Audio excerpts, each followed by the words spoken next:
Rafael Cardona, su cristalazo para tratar de entender lo que estamos viviendo al fragor de la batalla informativa en el Senado. Le informo que los senadores del PRD buscaban evitar la discusión y aprobación de la reforma energética y llevar el tema a la consulta ciudadana.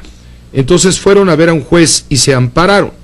Días atrás, el juez rechazó este amparo PRDista en contra de la reforma. O sea, no procede, se sigue discutiendo. Un juez la pudo haber parado, no lo hizo. El juez desechó el amparo que promovieron legisladores federales perredistas, quienes buscaban evitar la discusión y la aprobación de la reforma en el Senado, ya que intentan llevar el tema a una consulta a la población. El juez lo rechazó. Fue el juez 13º de distrito en materia administrativa. Determinó que el juicio de garantías que interpusieron los perredistas no procede contra reformas y adiciones constitucionales. Fue promovida el 6 de diciembre. La promovieron Dolores Padierna, con quien acabamos de hablar, Alejandro Encinas, Mario Delgado, Manuel Camacho Solís. Hay un expediente con sus números y tal. Hoy el juez 13º de distrito en materia administrativa les dice: no, señores, no procede este amparo en materia de garantías, porque no procede contra reformas y adiciones constitucionales. Bueno, era una cuestión técnica, jurídica, pero bueno, había que aclararla, fue rechazado, por eso estamos como estamos. ¿Cómo te va, Rafael? Buenas noches. ¿Qué tal, Pepe? Yo creo que ahí, permíteme saludar primero a usted, que nos hace favor de escucharnos, de vernos, saludar a toda la audiencia. Mira, Pepe, yo creo que ahí el juez se fue por un lado, pues un lado elegante y cómodo, pero simplemente tú no te puedes amparar contra un proceso legislativo, porque no eres ni remotamente afectado por algo que no ha ocurrido. Entonces, esos amparos, estamos acostumbrados. ¿Te acuerdas aquella historia de los diablitos de Fernández Noroña, que llevaba cajas y cajas con pruebas, y cuando los abrieron estaban vacíos, ¿no? Es un poco la formulación y la reformulación de la protesta. Pero ahora que hablabas con Dolores Padierna, quien ha tomado, digamos, la voz cantante dentro del Partido de la Revolución Democrática para esta oposición tenaz y absolutamente firme en contra de la reforma en el Senado de la República, escuché una frase de la señora Padierna que me llamó mucho la atención.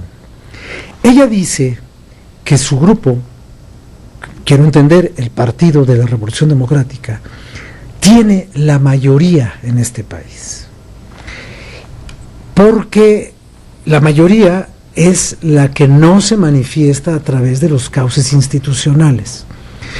Quiero entender que la mayoría es el pueblo bueno, como decía cuando era perredista el señor Andrés Manuel.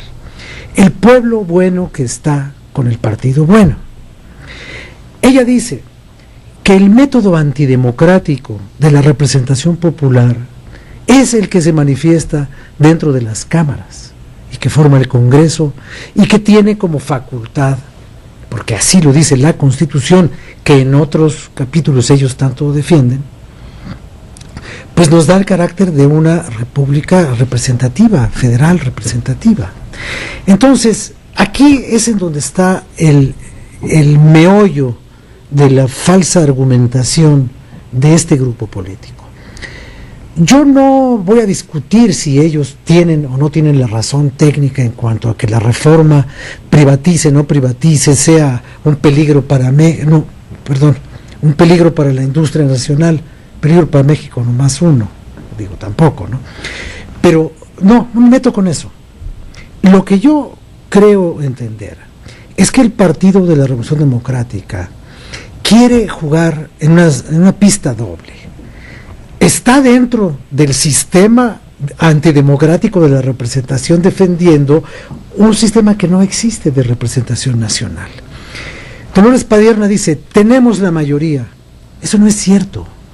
El Partido de la Revolución Democrática ha contendido 5 veces por la presidencia de la República y ha perdido las 5 veces. Entonces, aquí está pasando algo, ¿no?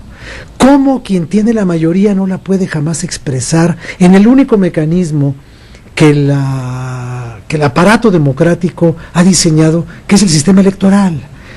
El sistema electoral que ellos ayudaron a construir con el IFE, que ahora está muriendo y todo. Ok, ¿en dónde está entonces la capacidad de medir la representación nacional? En la consulta popular, eso es una tomada de pelo, Pepe. Consultas populares hubo en la Ciudad de México para subir el boleto del metro, cuando era necesario subir el boleto del metro, en tiempos de Andrés Manuel y ahora. Se hicieron simulaciones de evaluación para suspender o mantener el mandato administrativo del jefe de gobierno, que no eran sino ensayos electorales para ver de qué tamaño era la fuerza que ibas a oponer en la elección presidencial. Ahora se quiere hacer una consulta popular. Ya hubo una consulta popular en este país, y esa consulta popular le dio el poder ejecutivo federal a Enrique Peña, y le dio el lugar que cada uno de los legisladores tiene en el Congreso, y le dio las delegaciones políticas del DF a quien las tiene, y las presidencias municipales a quien las tiene, y los gobiernos estatales a quienes los tienen. Este país se la pasa haciendo consultas que se llaman elecciones, procesos electorales, que aunque se llegan a impugnar, tienen mecanismos judiciales y políticos para las impugnaciones. Entonces, decir que todo aquello con lo que yo no estoy de acuerdo es un método antidemocrático y perverso, es mentir, Pepe. No es cierto.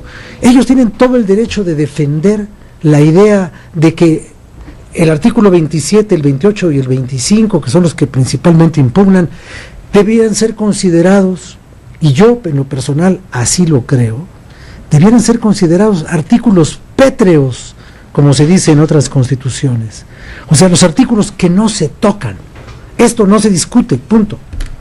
Pero el problema de la Constitución mexicana, y algún día platicaremos exclusivamente de eso, es que es una gelatina, no es un texto perpetuo, es un texto gelatinoso que estamos cambiando y acomodando según le conviene a cada gobierno, y a cada administración, y a cada tendencia ideológica. Así pasó con el artículo 130, así pasó con el artículo 3, así pasó con el artículo 5, así estuvo a punto de pasar con el artículo 123, pero como ese nadie le hace caso, no importa lo que diga. Entonces, hoy el artículo que era intocable ya se tocó, y si ya se tocó, ya se tocó, y no va a ser una consulta popular, entre comillas, la que lo echa abajo, ni ahora ni después. Entonces, todo lo que está pasando aquí es el cacerolazo, el cerco, la toma de la tribuna, mecanismos que ya conocemos, pero finalmente, si pierdes el debate, ¿tienes derecho de incendiar el edificio donde perdiste el debate? Esa es la única pregunta que habría que hacerle a esa parte de la izquierda, porque a la otra parte, pues, hoy no se le puede preguntar nada porque está malito, está malito. Muchas gracias, Pepe. Gracias, Rafael. Gracias. Pronto restablecimiento a Luis Miguel Barbosa, desde luego. Yo creo que lo extrañan, ¿no?